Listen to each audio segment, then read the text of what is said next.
भाई मिल गया। आज कितने साल बाद मिला? 8 साल बाद।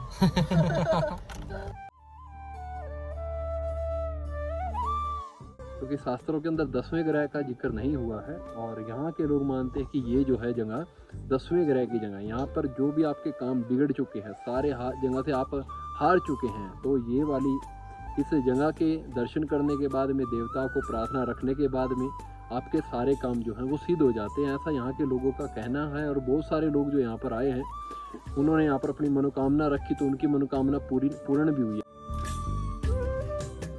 राम सभी को स्वागत है आप सभी का आज के नए व्लॉग में। जो आया हूँ सुबह सुबह नहाने के लिए, जो है ना गर्म पानी बड़ा लेट मिला क्योंकि यहाँ तो सुविधा नहीं थी। तो यहाँ पे एक ना रेस्ट हाउस है, यहाँ 2 कमरे हैं, उसके अंदर जाकर मेरे को नहाना पड़ा। 8 साढ़े 8 बजे मैं स्नान करके आया हूँ, चाय वाय पी के आया हूँ। सुंदर सा गाँव है, छोटा सा गाँव है लेकिन बहुत सुंदर है ये। आज सुंदर नगर में आया हूँ और यहाँ पर तपोभूमि शुक्रदेव भगवान की जो है तपोभूमि है। देखते हैं यहाँ पर कुछ रहने की व्यवस्था हो गई तो। पहली बार मैं यहाँ पर आया हूँ और बाबा नंदी भगवान के दर्शन हो रहे हैं। चलो देखते हैं। नीचे कुंड भी है और ये तपोभूमि कही जाती है शुक्रदेव भगवान की। आ रहे हैं और वहाँ पर रहने की व्यवस्था हो जाए तो ज़्यादा बढ़िया है। मेरे साथ में कृष्ण गोपाल जी हैं और नमन भाई हैं जो कि सुंदर नगर से और चहल चौक तक मुझे छोड़ने के लिए आए हैं। यहाँ पर मैं रुकूंगा 1-2 दिन के लिए और इन्होंने अपनी व्यवस्था करी कि अपनी गाड़ी में मेरे को छोड़ने के लिए आ गए ताकि हमें कोई समस्या ना हो और हम समय से अपनी जगह पर पहुँच पाए। कृष्ण गोपाल जी जो हैं विश्व हिंदू परिषद के कार्यकर्ता हैं और मठ और मंदिरों के आप प्रमुख हैं, ऐसा बोल सकते हैं? हाँ जी। तो आपके पास हम सुबह बैठे थे तो काफ़ी हमें आपसे एनर्जी मिल रही थी जो हम देख पा रहे थे। तो आपका ओरा बहुत अच्छा है। मैं अभी हिमाचल प्रदेश के चहल चौक में आता हूँ जो कि मंडी जिले के अंदर आता है और यहाँ मुझे मात्र 1 घंटे का इंतज़ार करना है। ये चहल चौक है, यहाँ पर लिखा है आई लव चहल चौक। काफ़ी पुराना शहर है रहा है और काफ़ी प्रसिद्ध भी रहा है। यहाँ से कमरू नाग के लिए भी रास्ता जाता है जो कि काफ़ी पास में है।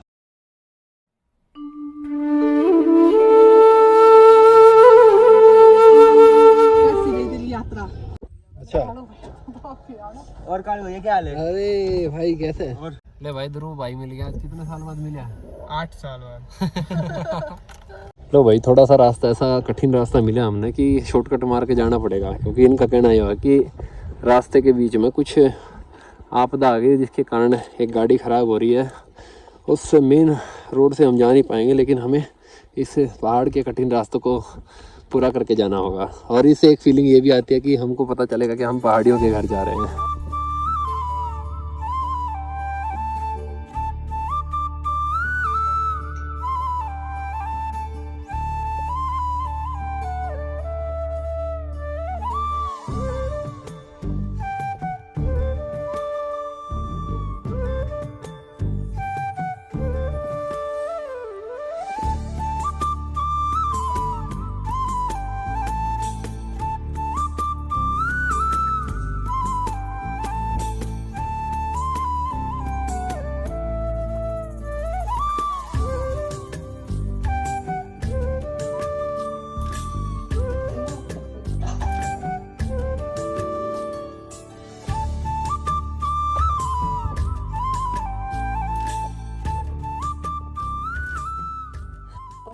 अभी तो वहाँ जाएंगे पहले मंदिर में कमरूनाथ। अब मामी जाएगी, ध्रुव जाएगा।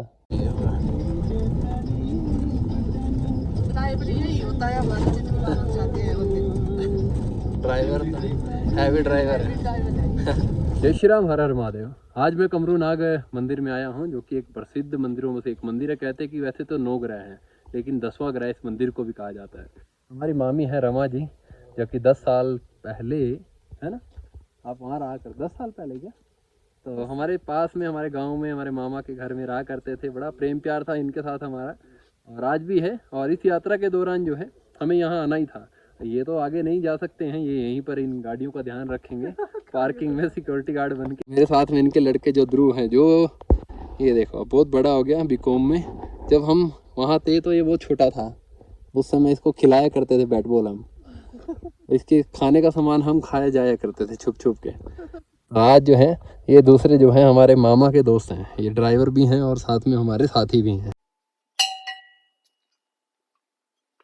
सारे लोगों की एक मनोकामना होती है, उनका एक ड्रीम होता है कि हम उस समय पे पहाड़ों में जाएं, हिमाचल में जाएं या कश्मीर में जाएं, जब बारिश बर्फ़ की बारिश हो रही हो, हर जगह बर्फ़ हो। मैं भी पहले सोचता था इस बारे में कि बर्फ़ का जब टाइम हो तो हम उस समय पे हिमाचल के अंदर जाएं, लेकिन जब बर्फ़ पड़ती है ना तो यहाँ का मौसम और ख़तरनाक हो जाता है और उस बर्फ़ के कारण काफ़ी हादसे भी होते हैं और बीमार भी बहुत सारे लोग हो जाते हैं। जिनको यहाँ के टेम्परेचर की जानकारी नहीं है वो लोग तो पक्का बीमार होते हैं। और दूसरा है कि खर्चा भी ज़्यादा होता है। ये जो मौसम है बर्फ़ से पहले और बारिश के बाद, ये सबसे बेस्ट मौसम है क्योंकि यहाँ सुबह और शाम में बड़ी अच्छी ठंड पड़ती है और दिन में ना बहुत अच्छी धूप खिलती है। तो सर्दियों में आप हिमाचल की यात्रा या फिर उत्तराखंड की यात्रा आप आराम से बड़े अच्छे तरीके से कर सकते हो। लो भी दोस्तों, मंदिर पहुँच चुके हैं। इसी झील की मैं बात कर रहा था। अब ये झील जो है बारिश में भरती है ना, जब बारिश आती है तब इस झील का पानी जो है बड़े लेवल पर हो जाता है। और सामने आप देखेंगे तो इस मंदिर की जो शैली है वो पुरानी कला के अनुसार है, जैसे यहाँ के राजा हुआ करते थे उसी प्रकार से यहाँ की शैली है। और ये मंदिर जो है पूरे एक बढ़िया ग्राउंड के अंदर मंदिर है। ये मंदिर छोटे रूप में है लेकिन इसकी शक्ति अपरंपार है। अभी आप दर्शन कर रहे हैं कमरूनाथ के, कमरूनाथ देवता के दर्शन कर रहे हैं आप यहाँ पे निशानी के रूप में एक बहुत प्यारी सी सुंदर सी मूर्ति है जो कि देखने में लगती है कि हजारों लाखों साल पुरानी है। कहने वाले लोग तो कहते हैं कि यहाँ पर सच्चे मन से जो भी मनोकामना मानी जाती है वो बहुत ही कम समय में पूरी हो जाती है। वैसे तो हमारे 9 ग्रह हैं, लेकिन कहते हैं कि 10वां ग्रह कमरूनाथ को भी बोलते हैं, यही कारण है। और ये जो आप झील देख रहे हैं ये साक्षात जो है महाभारत के समय कुछ काल में तो भीम ने इस जगह से कांटे उखेड़े थे। उखेड़ने के बाद में इस झील को साफ किया था, तब से इस झील के अंदर पानी रुका रहता है। कहते हैं कि इसके अंदर लक्ष्मी का वास है। लक्ष्मी का वास कैसे है इसके अंदर ध्रुव? लक्ष्मी का वास ऐसे है कि यहाँ पे लोगों की मनोकामना है कि यहाँ पे वो सोना चांदी चढ़ाते हैं। तो दोस्तों आप मेरे पीछे देख सकते हो कमरूनाथ जी का मंदिर। 10वां 9 ग्रह है हमारे, लेकिन ये 10वां ग्रह कहा जाता है। और कहते हैं कि 9 ग्रह अगर आपके 9 ग्रह में से कोई ग्रह आपका बिगड़ा है जिससे आपको हानि हो रही है, तो यहाँ आकर आप अपनी प्रार्थना लगा सकते हैं। कमरूनाथ जो है आपकी प्रार्थना को स्वीकार करते हैं और आपके जो 9 ग्रह में से कोई ग्रह अगर बिगड़ा हो जिससे हानि हो रही है उसमें भी आपको जो है राहत पहुंचाते हैं। दोस्तों इसका इतिहास महाभारत काल का है। कहते हैं कि यहाँ पर साक्षात जो है भगवान श्री कृष्ण विराजमान है। लोग ठाकुर जी कहकर भी इनको भगवान जी को जो उपहार देना चाहते हैं तो इसके अंदर वो डाल देते हैं। तो काफी सालों पहले यहाँ का झील का जो पानी है वो बहुत ऊंचे लेवल पर हुआ करता था, लेकिन समय के चलते बारिश कम हुई, पानी ठहरता नहीं था, या फिर आप सोचिए कि प्रकृति के आपदा के कारण यहाँ पर पानी जो है ठहर नहीं पा रहा। लेकिन आज भी इस झील के अंदर करोड़ों अरबों रुपए का सोना चांदी है। बहुत सारे लोग शायद सोच रहे होंगे कि हम जाएं और इसमें से निकाल लें, लेकिन ऐसा नहीं हो सकता क्योंकि यहाँ पर पहरेदार जो हैं देवता जी बैठे हैं और जिनको वो अलाउ करेंगे, जिनको वो परमिशन देंगे वो ही यहाँ से निकाल सकता है। वैसे तो 6 महीने या फिर 1 साल के अंदर यहाँ की सफाई भी होती है, उसके अंदर भी कुछ लोग शायद इसमें से निकालते हैं और जो मंदिर कमेटी की निगरानी के अंदर जो है ये सारा यहाँ की सफाई होती है। बहुत अच्छा ये मंदिर है। आपको मंदिर कोई वीआईपी तो दिखेगा नहीं है, कोई स्ट्रक्चर अच्छा तो नहीं दिखेगा, लेकिन जो ये जितना पुराना स्ट्रक्चर है इसके अंदर इतनी ही ज्यादा शक्तियां हैं।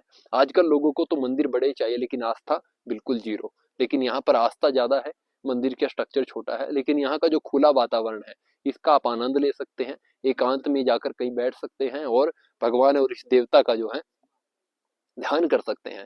आइए आप सभी को मैं यहाँ पर निमंत्रण करता हूँ।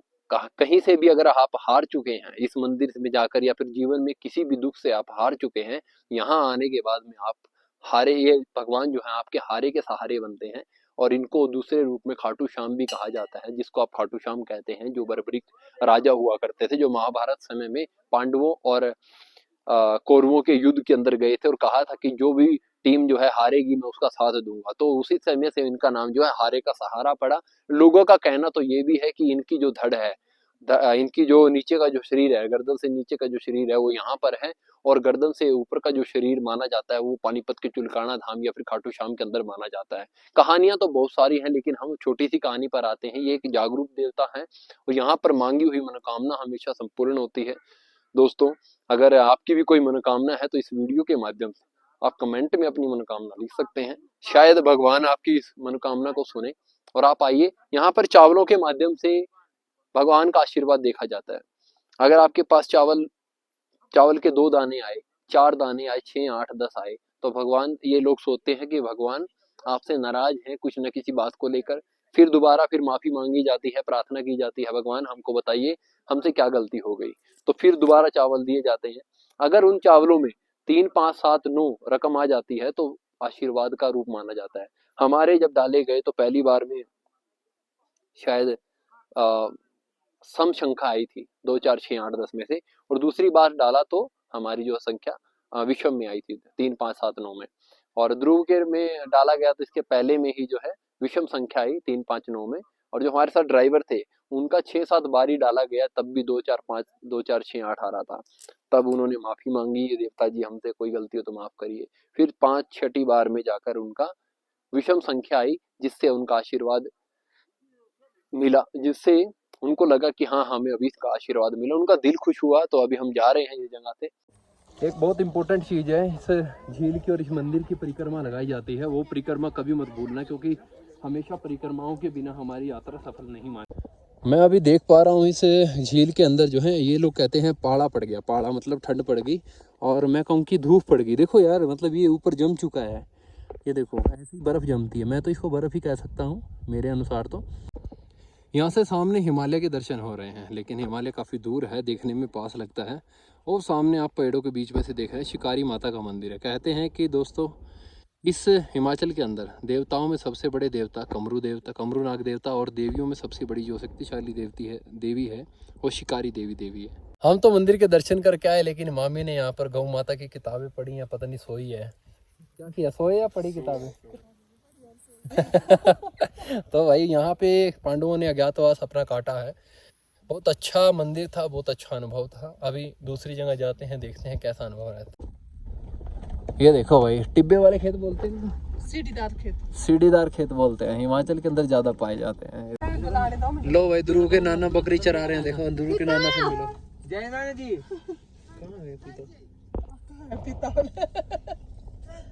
तो अभी जो है चूल्हे के ऊपर बैठ के, नहीं चूल्हे के पास बैठ के रोटी खाई। मस्त बड़ी पावरफुल रोटी होती है चूल्हे की, और यहाँ के जो जंगल है वहाँ से ये लकड़ी तोड़ के लाते हैं। ये देखिए, बड़ी ही जबरदस्त शक्तिशाली भोजन किया इन 2 दिनों के अंदर, और शायद इसकी शक्ति कई दिनों तक रहने वाली है। अगर मैं कहता हूँ हिमाचल के अंदर कोई व्यक्ति 1 महीना रह लेता तो बहुत ही ज़्यादा पावरफुल हो जाता है। रामा मामी के घर पे 2-3 दिन बिताए हैं। ये नानी है और ये मामी है, ये ध्रुव है और छोटी मामी है। तो सबके साथ बहुत प्यार मिला, काफ़ी अच्छा भोजन इन्होंने अपना पहाड़ी संस्कृति से बना कर दिया है। फिर कभी मौका लगेगा ज़रूर इस घर में आएंगे, इस वातावरण का आनंद दोबारा फिर लेंगे।